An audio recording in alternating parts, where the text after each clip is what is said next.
Hello everyone, welcome back to my another blog. সকালবেলা কিন্তু আমার আর বাবা চা টিফিন খাওয়া হয়ে গেছিলো, তখন বাজে 9টা। এখন আবার চা করতে হলো আমাকে, অনেকটাই চা করলাম দেখেছো। আর কাপ টাপও সাজিয়ে নিয়েছি অনেকগুলা, প্রায় 4-5 জনের মতো লোক এসেছিলো কারেন্ট অফিস থেকে, কারেন্টের লাইনটা ঠিক করার জন্য, একটু নষ্ট হয়ে গেছিলো। আর এখানে সিদ্ধ ভাত আর ডাল, মাছ ভাজা দিয়ে ভাত খেয়ে নিয়েছি সকালবেলা। গরম ভাতের সাথে আলু সিদ্ধ, ডিম সিদ্ধ হলে আর কি লাগে, ওয়াও, জাস্ট ওয়াও লাগে। আর ভাত খাওয়ার পর আমার বরমশাই নিয়ে আসলো একটা সাপ, ওই সাপটা কাটছেও। এই সাপটা কিন্তু ওরা কেউ খায় না, শুধু আমার জন্য এনেছে, কিন্তু আমিই খাই। আর দেখো সাপের খোলস চালাচ্ছে। যাই হোক, এটা সাপের মধ্যে দেখতে আর কি, এটা মাছ। আজকে যেভাবে বলেছি না সাপের খোলস চালাচ্ছে, এই মাছটা যারা খায় আরও খাবে না, ঘিন্নায় এমনিতেও, আমি যেভাবে বলছি।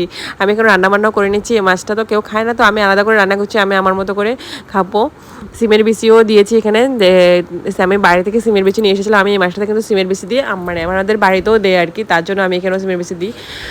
তো এই মাছটা খেতে কিন্তু দারুণ, এই মাছটা কিন্তু অনেক উপকারী, এই মাছটা খেলে রক্ত হয় শরীরে, জানো তো তোমরা কে কে খাও কিন্তু এই মাছটা, আর নাম জানো কে কে বলো কিন্তু কমেন্টে, ঠিক আছে।